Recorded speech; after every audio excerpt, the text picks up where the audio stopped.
start and we'll just create an opportunity. So you'll need a contact for that. And we'll start and we'll create a listing opportunity. So we'll do create opportunity. Opportunity type is listing. And then I have like a teaching profile that I always use, Kady Consumer.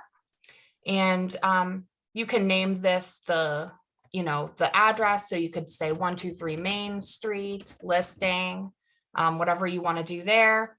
We're just going to say that our commission for this is 3.5 because we would just love if we got that nice of a commission on this. Right.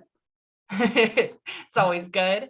So once we have the opportunity, as long as you have synced your loop with command, you'll be able to click on the documents and then do start a transaction and go loop. And then it will ask you to select your profile and you can choose right here, the KWL residential listing template, because then you can see it spinning and working here. It will say go to transaction and you can see now there's like a drop down. So any document after you have your client sign it, to upload it for compliance, it'll be as easy as just clicking this instead of having to download it from loop and then re-upload it. So we're going to remove that for now because we don't need it because it's not filled out yet. But the way to get to it then is to go to transaction. And here we are. Now I'm in my loop account. It created for me this listing loop.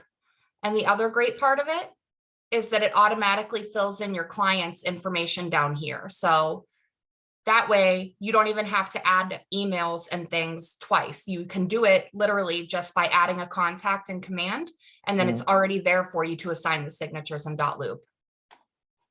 You can assign yourself as the listing agent. So we're just going to go through from start to finish with these documents here. We're going to open them all. So first and foremost, this checklist is not required. Is it updating for you? I always like to make sure. Yes. You can always autofill whatever you want to autofill there.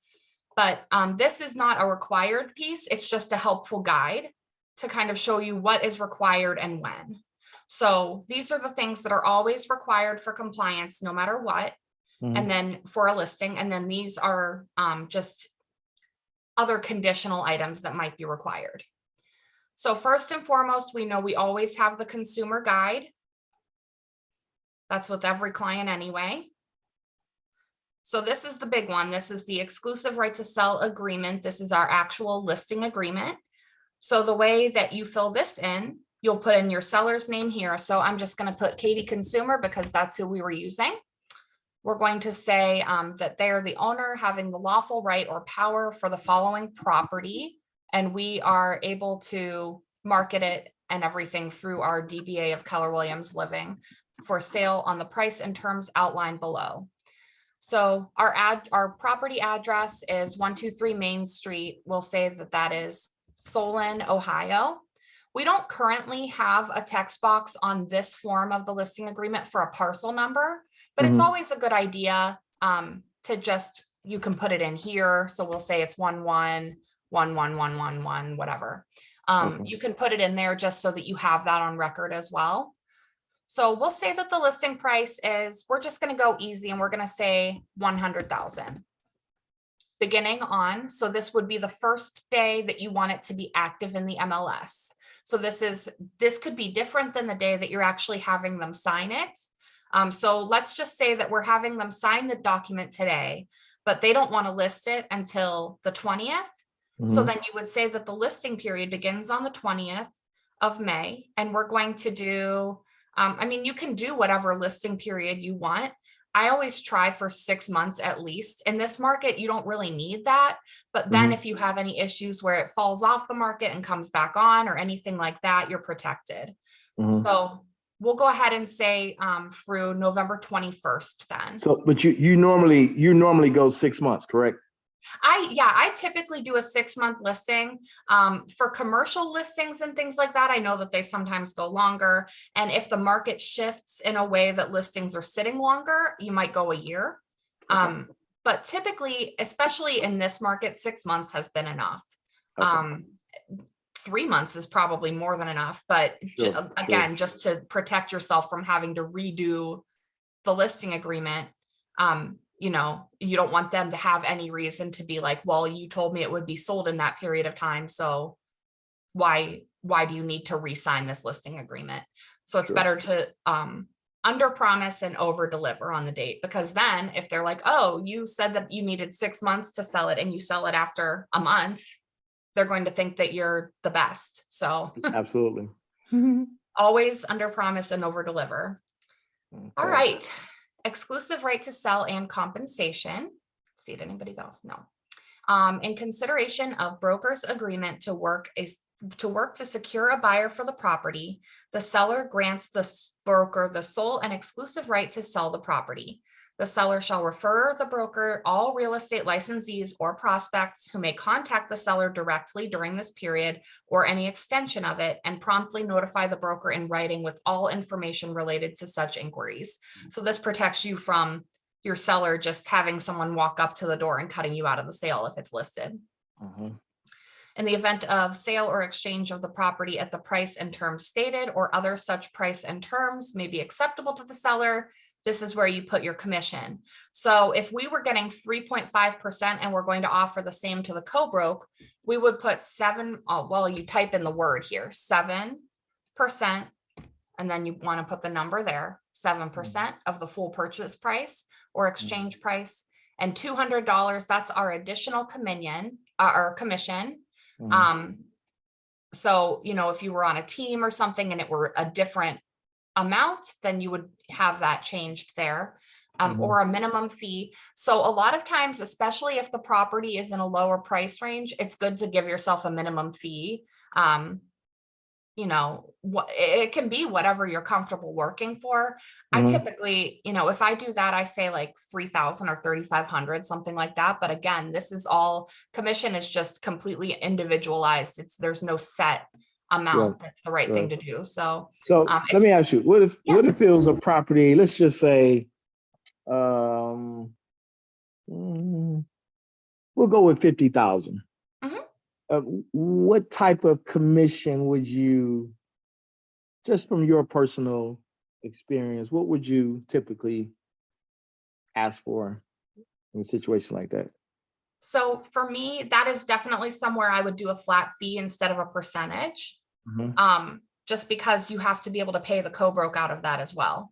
So like, again, you know, we can't set commissions. We're not saying that this is the right thing, but for me personally, I would probably do like 3,000, just because you want it to still, if you work out how much you're going to be making like hourly, you want it to still be worth it after you've paid the co-broke and you pay into your cap and everything like that. So, that's kind of my opinion on it. And again, that can be whatever you think, but, and whatever you can work out with your client. Cool. Yep. All right. So the foregoing commission shall be paid by irrevocable assignment through escrow at title transfer.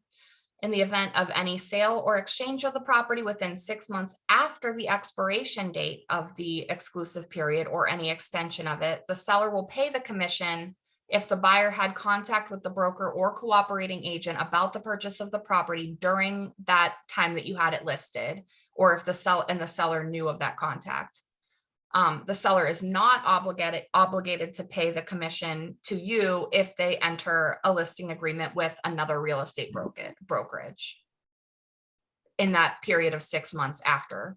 So like, say your listing expires and then another broker lists it and sells it right away. Unfortunately, even if it was somebody else who saw it during your time, you are not authorized to get commission on that.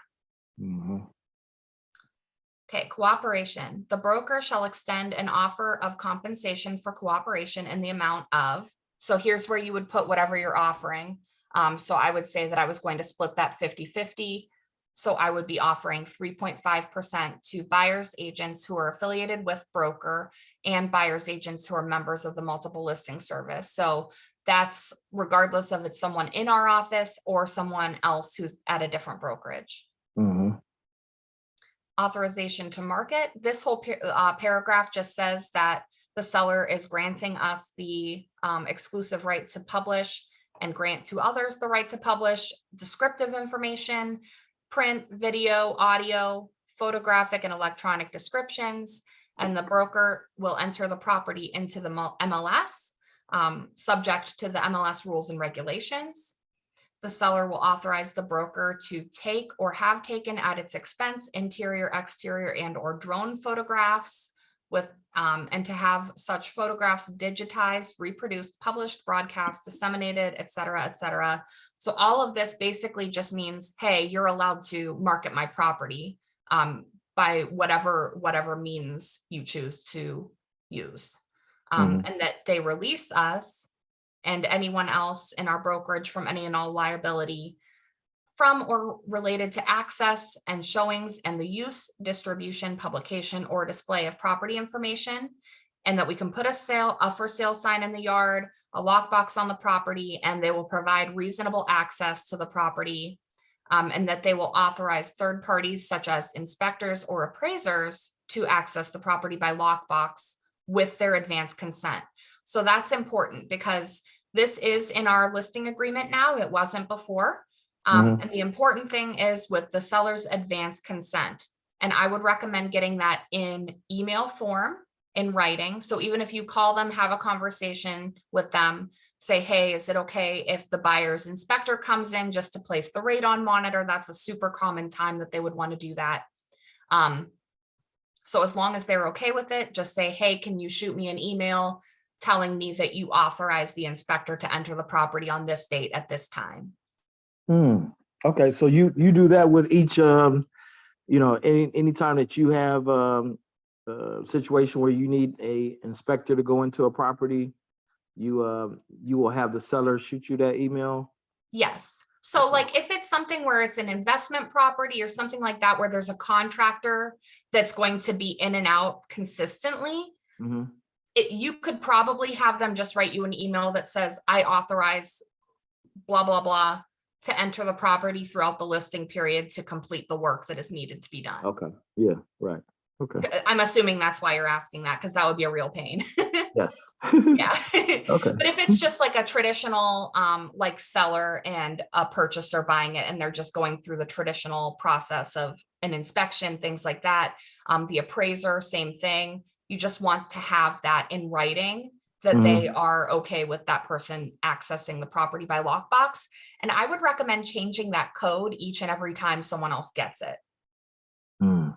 So personally for me, I change the lockbox code when we get under contract so that all those buyer's agents don't have the code anymore. And then I change it again after the inspection and the appraisal, like if the inspector had the code for any reason. Okay, makes sense. I'm a little extra cautious with that, but it's a good way to protect your client. So no, that's smart. That's actually smart when you think about all the people that have went into the property to look at it, et cetera. So right. Yeah. So you're just covering yourself. Yeah. Right. And that's the nice thing about the electronic lock boxes. They're not super common here. They're very common in other parts of the country and even other parts of Ohio. Because then you have to have the Supra app on your phone. It gives a report to the listing agent of every person who is entering because it's registered to them. So that's the nice thing about that is there is no code. There could be like a one-time code you can provide.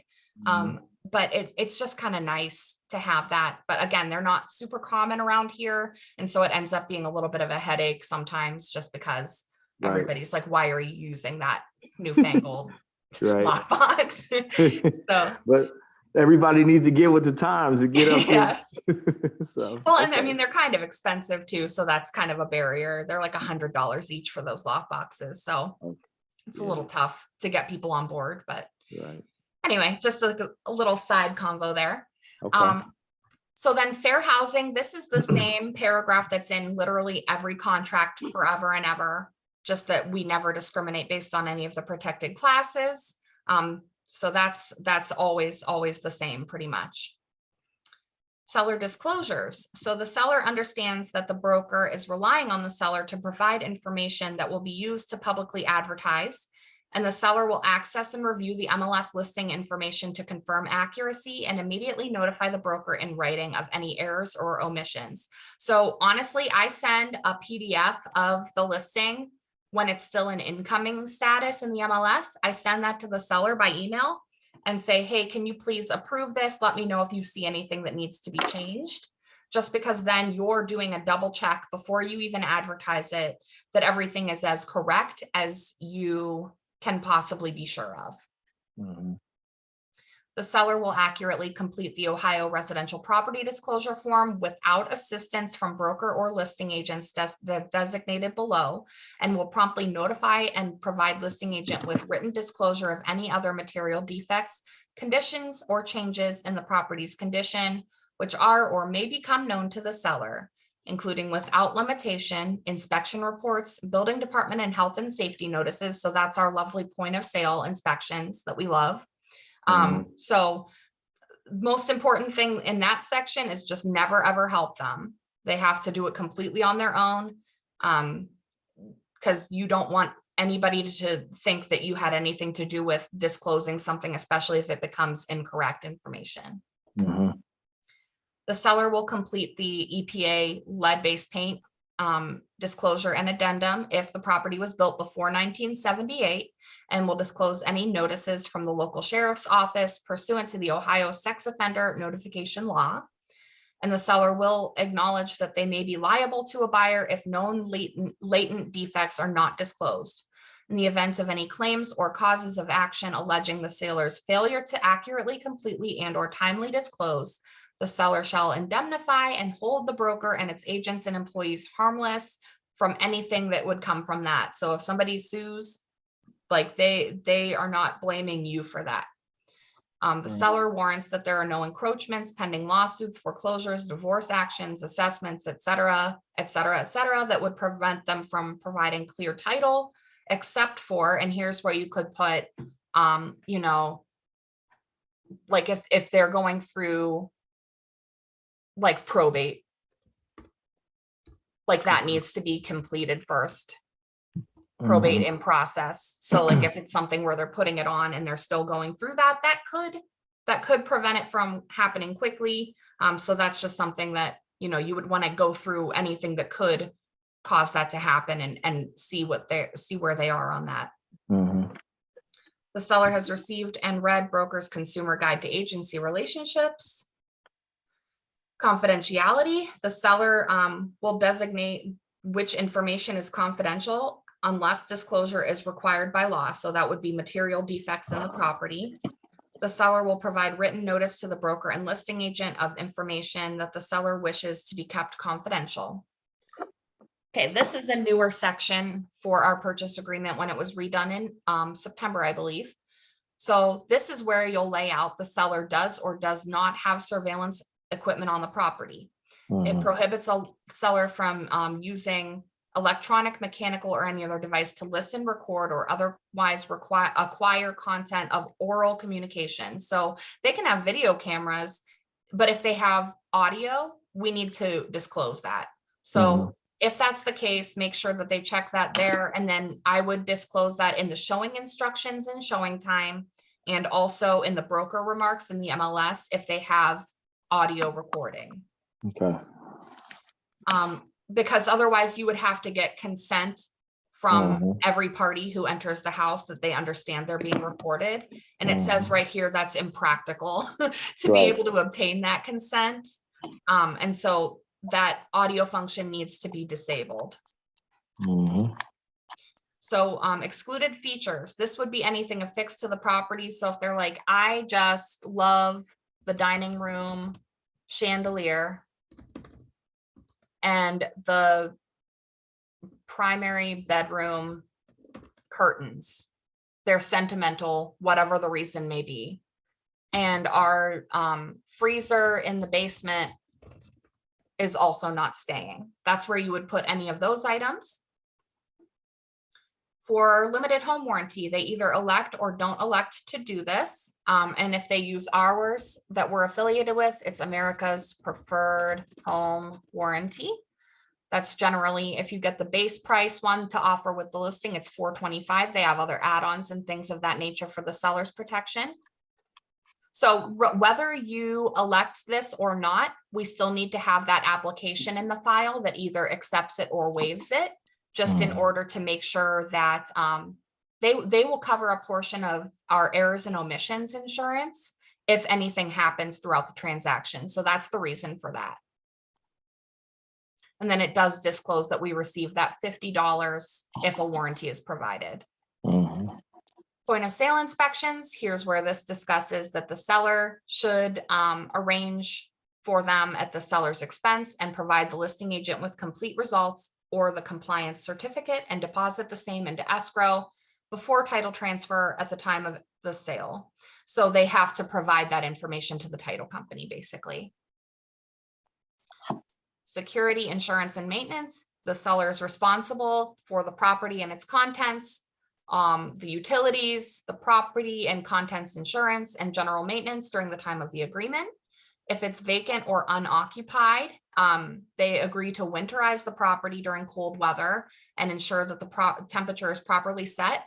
If they say, you know what, I'm not going to winterize it because I stop over here 3 times a week, then we have a separate letter that they should sign just saying, I was told to winterize the property and I chose not to. Just because if their pipes burst, we don't want them saying, oh, well, I thought you were going to go check on the property, or I thought you never told me that I should do that. Because third parties may access the property for showings, etc., the seller shall store, remove, and or secure all valuables during the term of the agreement. Just a good thing to talk to your sellers about, always removing anything valuable.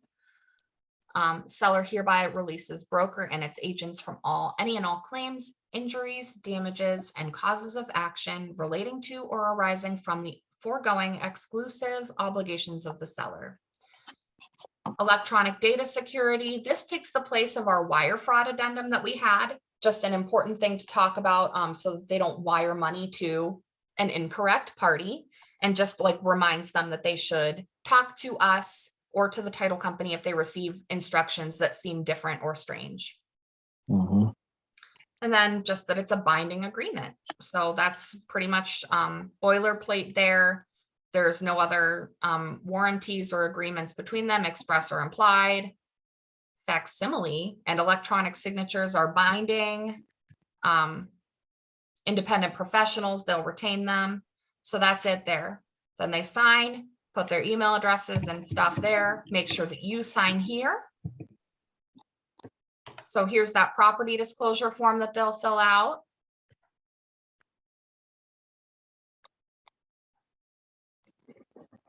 This is the exemption. If any of these conditions apply, this can take the place of the property disclosure. Lead-based paint, as we know. Make sure that this is super well filled out. So they need to make sure that they fill out one here, and then make sure that the purchaser has all of this done.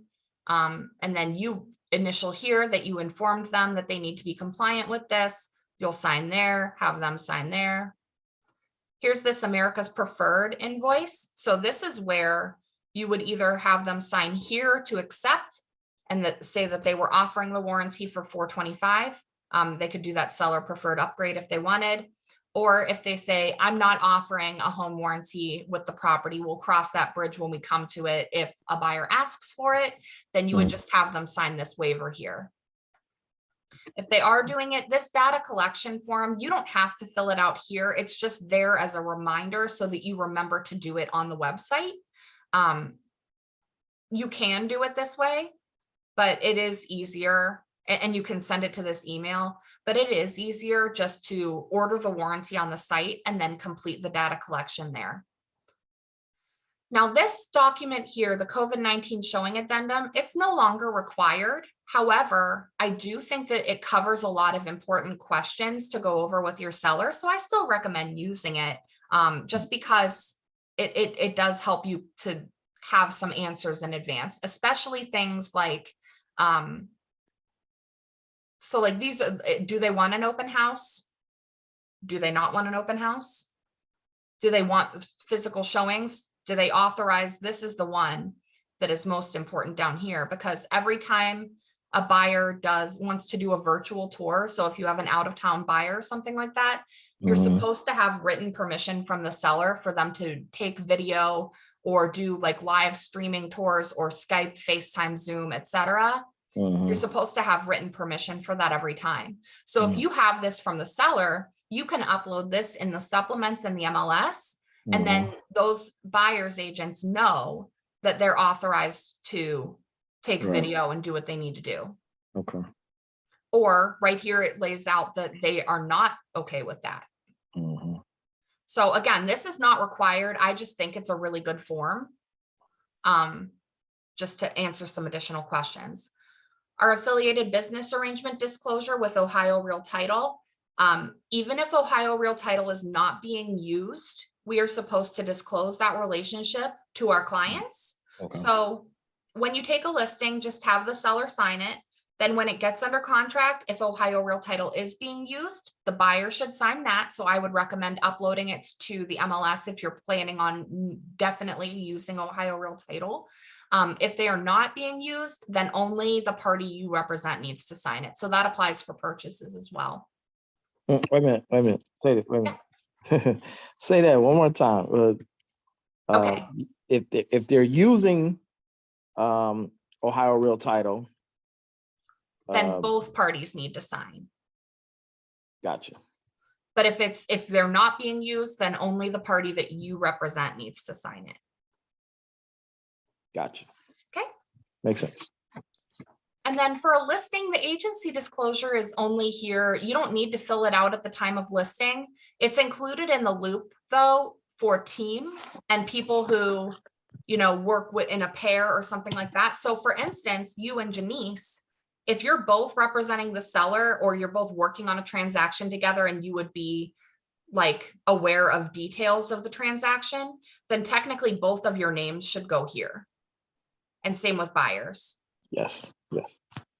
So that's why that is in there. And then the escrow letter, recently redone. So if you're a listing, when you get it under contract, you're going to put that full amount right here, how much you're getting, how much you're offering to the buyer, if there's a referral, if the home warranty is being offered, everything like that. And then your total amount down here.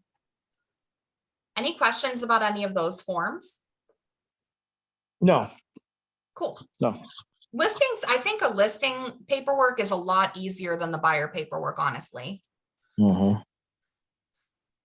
more thing to point out on here on this checklist, and then I'll see what other questions you have. So obviously your consumer guide, your MLS printout, once you have it into the MLS, just because that shows the commission you were offering at the time of listing, in case there's any controversy about that. It also shows, if someone accuses you of changing information or something like that, it shows what it said at the time of listing. The tax and legal, including the deed, you can request that from a title company. We also do currently accept the realist printout from the MLS. And that's pretty much, we went over everything else, that condo, cluster, or PUD information form if there's an HOA or condo. Here's where we ask for that winterization letter acknowledgement if it's vacant. Do you have any questions? I don't think so. Well, first of all, we're recording this, right? So I'll be able to go back and look at this. Okay, that's all right. No, that was a very thorough explanation of that. I think I pretty much